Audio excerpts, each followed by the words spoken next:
KPCC അംഗം റിജിൽ മാക്കുറ്റി കന്നി പോരാട്ടത്തിനിറങ്ങിയിരിക്കുകയാണ് ഇത്തവണ. കണ്ണൂർ കോർപ്പറേഷനിലെ ആദികടലായി ഡിവിഷനിലാണ് റിജിൽ മത്സരിക്കുന്നത്. LDFന്റെ സിറ്റിംഗ് ഡിവിഷനിൽ പ്രാദേശിക മുസ്ലിം ലീഗ് നേതാവ് വിമതനായി രംഗത്തുള്ളതും റിജിലിന് വലിയ വെല്ലുവിളിയാണ്. ലീഗ് നേതാക്കളടക്കമുള്ളവരെ രംഗത്തിറക്കിയാണ് റിജിൽ മാക്കുറ്റിയുടെ തെരഞ്ഞെടുപ്പ് പ്രചാരണം.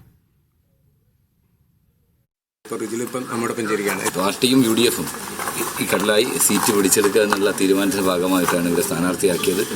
ഇവിടെ സ്ഥാനാർത്ഥിയായി വന്നതിന് ശേഷം വളരെ ആവേശകരമായിട്ടുള്ള വലിയ രൂപത്തിലുള്ള പിന്തുണയാണ് ഓരോ വീടുകളിൽ നിന്നും ലഭിക്കുന്നത്. ആളുകളുടെ പ്രയാസങ്ങൾ, ഓരോ വീട്ടിൽ നിന്നും അവരുടെ പ്രയാസങ്ങൾ അവർ നേരിട്ട് വിവരിക്കുകയാണ്. അപ്പോൾ ഒരു മാറ്റം ആദ്യഘട്ടത്തിൽ അവർ പ്രതീക്ഷിക്കുകയാണ്. തീർച്ചയായിട്ടും ആ മാറ്റം ഈ തെരഞ്ഞെടുപ്പിനകത്തുണ്ടാകും. റിജിലിന്റെ സ്ഥാനാർത്ഥിത്വം വന്ന ഘട്ടത്തിൽ ഇപ്പം LDFന്റെ കഴിഞ്ഞ ദിവസം തന്നെ നമ്മൾ പരാതി ഉൾപ്പെടെ കൊടുക്കേണ്ടി വന്നു. അത്തരത്തിലുള്ള വലിയ തരത്തിലുള്ള പ്രചരണം എതിർപക്ഷത്തു നിന്ന് ഉയർന്നു വരുന്നുണ്ട്. അതിനെങ്ങനെയാണ് തീർച്ചയായും എനിക്കെതിരായ ഏറ്റവും വലിയ രൂപത്തിൽ സംഘപരിവാർ എനിക്കെതിരായ വലിയ ക്യാമ്പയിൻ, പ്രത്യേകിച്ച് സോഷ്യൽ മീഡിയയിലൊക്കെ തന്നെ വലിയ സൈബർ ബുള്ളിംഗ് സ്ഥാനാർത്ഥിത്വം വന്നതിന് ശേഷം അതിന് മുമ്പ് സംഘപരിവാർ നടത്തുന്നുണ്ട്. അതേ ചുവട് പിടിച്ചിട്ടാണ് ഇവിടുത്തെ LDFന്റെ കൗൺസിലർ സംഘപരിവാർ പ്രചരിപ്പിക്കുന്ന വീഡിയോ സ്വന്തം വാട്സപ്പ് സ്റ്റാറ്റസായി വെച്ചുകൊണ്ട് ആ രൂപത്തിലേക്കുള്ള ഒരു CJP സഖ്യം ഇവിടെ വളരെ കൃത്യമാണ്. റിജിലിന്റെ സ്ഥാനാർത്ഥിത്വം കൊണ്ട് മാത്രമല്ല ആദികടലായിൽ ഇപ്പം ശ്രദ്ധിക്കപ്പെടുന്നത് അവിടെ ഒരു വിമതൻ രംഗത്തുള്ളത് ഉണ്ട് എന്നുള്ളത് കൂടിയാണ്. ഇവിടുത്തെ ലീഗിന്റെ, പ്രത്യേകിച്ച് മുസ്ലിം ലീഗ് എന്ന് പറയുന്നത് എന്നെ സംബന്ധിച്ച് വ്യക്തിപരമായി വേറെ എനിക്ക് ബന്ധമുള്ള, പ്രത്യേകിച്ച് ആ ഹരിത പതാകയുടെ തണൽ ഒരുപാട് കിട്ടിയ ഒരാളാണ്. അതുകൊണ്ട് ഇവിടുത്തെ ആദികടലായിലെ മുസ്ലിം ലീഗിന്റെ പ്രവർത്തകന്മാർ, അനുഭാവികൾ ഒരിക്കലും എനിക്കെതിരായി വോട്ട് ചെയ്യില്ല എന്നുള്ളത് തന്നെയാണ് ഓരോ സ്ഥലത്ത് പോകുമ്പോൾ മനസ്സിലാകുന്നത്.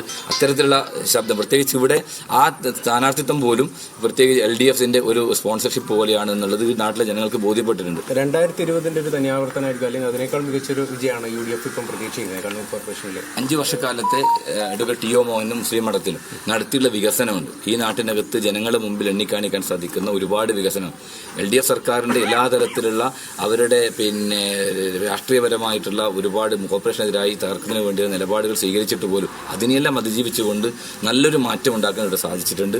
തീർച്ചയായും ആ മാറ്റം ഈ ആദികടലായിലും പ്രതിഫലിക്കും. ഒരു ഡെപ്യൂട്ടി മേയർ സ്ഥാനത്തേക്ക് വരാൻ അതൊക്കെ പാർട്ടിയാണ് തീരുമാനിക്കേണ്ടത്. ഇവിടുത്തെ സ്ഥാനാർത്ഥിത്വം തിരിച്ചു പിടിക്കുക എന്നുള്ളത് ബാക്കി പാർട്ടിയാണ് തീരുമാനിക്കേണ്ടത്.